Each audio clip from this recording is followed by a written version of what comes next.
Coucou mes love, bonjour et bienvenue sur notre chaîne. Alors, si vous êtes nouveau, soyez les bienvenus et si vous êtes ancien, vous savez que c'est toujours un plaisir pour moi de vous avoir parmi nous. Alors, le sujet d'aujourd'hui, c'est un sujet vraiment sérieux, très important. C'est un sujet qui m'a été demandé par l'un de mes abonnés. On va parler de la propreté. La propreté compte beaucoup dans un couple. C'est réciproque, hein, homme comme femme. Ça compte beaucoup. Je vais d'abord m'adresser aux femmes. Ensuite, ne vous inquiétez pas les hommes, votre tour va arriver. Une femme doit être propre. Quand je dis propre, je parle de l'intérieur comme à l'extérieur. Vous ne pouvez pas faire que c'est quand vous sortez que vous êtes propre, c'est quand vous sortez que vous vous lavez, c'est quand vous sortez que vous vous maquillez, c'est quand vous sortez que vous vous parfumez. Ouais. Donc, ce que moi je sais, en fait, que j'essaye de vous dire, si vous le connaissez déjà, tant mieux. Mais pour ceux qui ne savent pas ou ceux qui ne connaissent pas les petites sœurs qui débutent encore leur vie, franchement, installez-vous et essayons un peu de voir. En ce qui concerne la propreté, vous êtes là, vous vous plaignez que vos maris ne vous désirent plus, vos maris ci, vos maris ça. Quand votre mari il rentre du boulot, vous savez, là-bas au boulot, beaucoup de choses se passent dans la tête. Alors un mari, il rentre du boulot, dès qu'il arrive chez lui, ce qu'il veut trouver, c'est la tranquillité, il veut trouver de l'harmonie, le calme. Il arrive chez lui, qu'est-ce qu'il croise au niveau de l'entrée? Il trouve les couches qui traînent, les couches des bébés qui traînent. Il passe au salon, il trouve les coussins, le bazar total.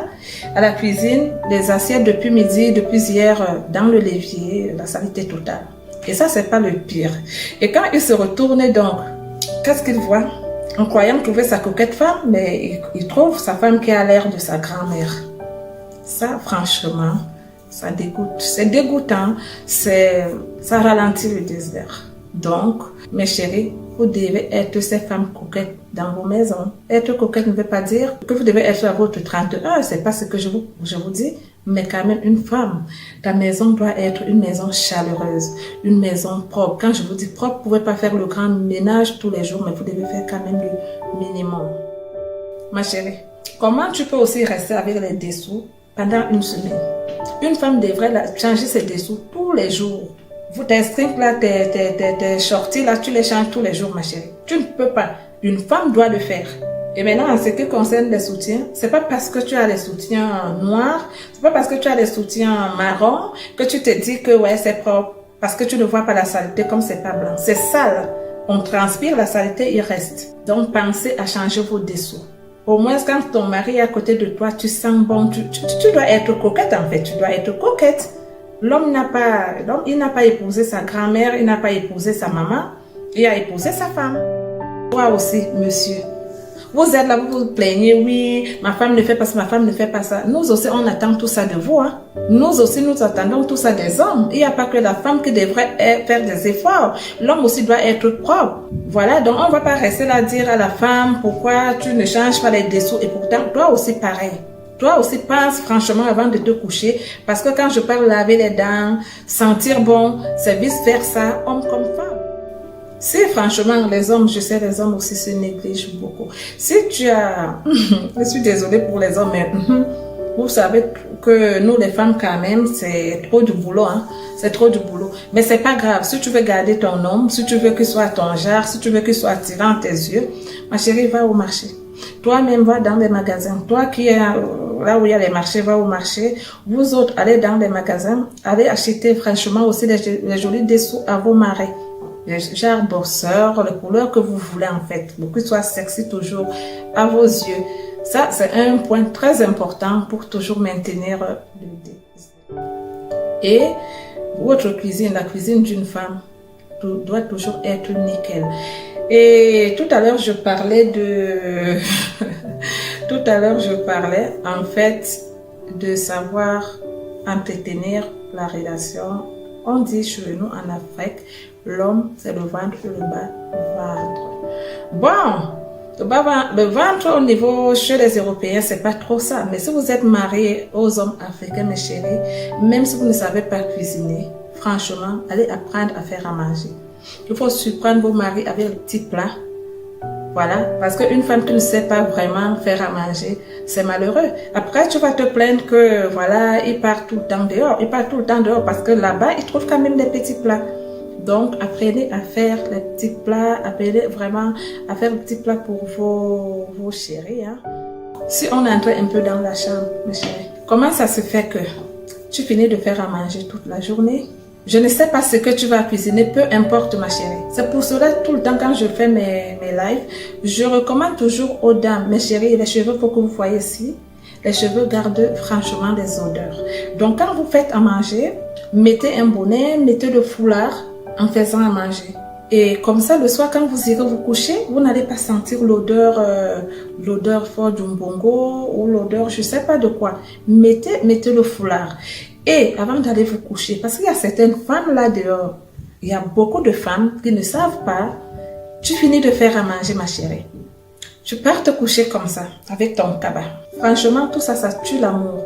Donc, ce que je peux vous conseiller, avant d'aller vous coucher, ma chérie, va prendre une bonne douche, brosse-toi les dents, mets ton petit parfum. Ne mets pas un parfum fort, il y a les eaux de toilette, genre, tu sens bon. Mets les jolis dessous. Mets ta belle nuisette si tu n'as pas... Mets ta belle nuisette ou bien les jolis dessous. Il y a aussi autre chose. Quand tu as une femme toujours le visage attaché, ça ne va pas. En fait, dès qu'il sort du boulot, qu'il rentre chez lui, il trouve toujours la femme nerveuse. Cette femme qui est toujours nerveuse, qui n'est pas souriante, ça ne va pas. Ça ne l'attire pas. Donc du coup, tu n'es pas accueillante. Tu ne sais même pas accueillir ton mari qui rentre du boulot. Et si on regardait aussi, pour les hommes, vous êtes aussi que... Franchement, quand vous passez des mauvais moments là-bas au boulot, franchement, ne venez pas ménager ça ici dans votre maison. Hein. Les problèmes du boulot devraient rester au boulot et vous venez franchement affronter la vie du couple. Non, vous ne pouvez pas faire que vous avez vos problèmes, les dossiers n'ont pas marché, vous venez verser ça sur la femme. Parce que toi aussi, quand tu entres chez toi et que tu as le visage serré, tout de suite tu contamines ta femme. Hein? Si. Donc, parlons peu, parlons vrai, vous le savez bien. Quand ça ne se passe mal au boulot, il y a une façon de venir faire part à ta femme. C'est pas de sa faute si ça se tourne mal. Écoutez mes chéris, c'est pas Alain Mimbo, c'est pas le marabout, c'est pas le prophète qui viendra tenir ton foyer. Non, ça n'existe pas, c'est toi-même. C'est toi-même, ma chérie. Donc, ça ne sert à rien de se dire, ouais, le pasteur a dit que, le prêtre a dit que je vais voir Alain parce qu'il me désire. Il y a beaucoup de choses qui s'entrent en compte. Chérie, reste coquette. Fais tout ce qui est à ton pouvoir pour maintenir ton couple, pour garder ton mari. Alors, si lui veut sortir dehors, ça ne sera pas de ta faute. Mais s'il trouve la raison parce que tu as l'air d'une grand-mère, tu ne sais pas faire à manger, tu ne sens pas bon, tu ne sais pas dialoguer, ça sera de ta faute. Laisse de partir comme ça et par là, quand on restera parler, on pourra l'accuser. Tu vois, ma chérie? Et maintenant, parlons un peu du dialogue. Le dialogue dans un couple, est très très important pour moi. Il faut la complicité en fait. Apprenez à dialoguer. Apprenez à prendre un moment pour vous deux. En fait, c'est vice versa, homme comme femme. Voilà, ne laissez pas franchement la routine venir s'installer dans votre couple.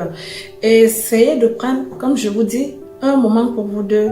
Voilà, si vous sentez, parce qu'aujourd'hui, j'ai vu quelque chose, les téléphones, les jeux, la télé, sépare en fait, je peux pas dire séparer, mais ça met franchement une barrière entre deux personnes.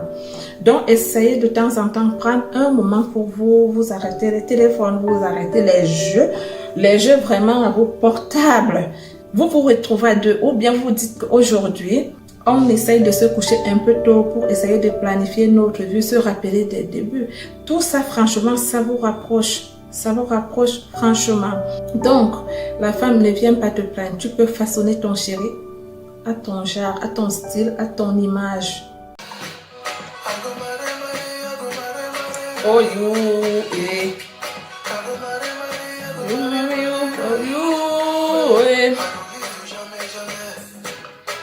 Jamais, jamais. Divorcer, jamais, jamais. Jamais, jamais.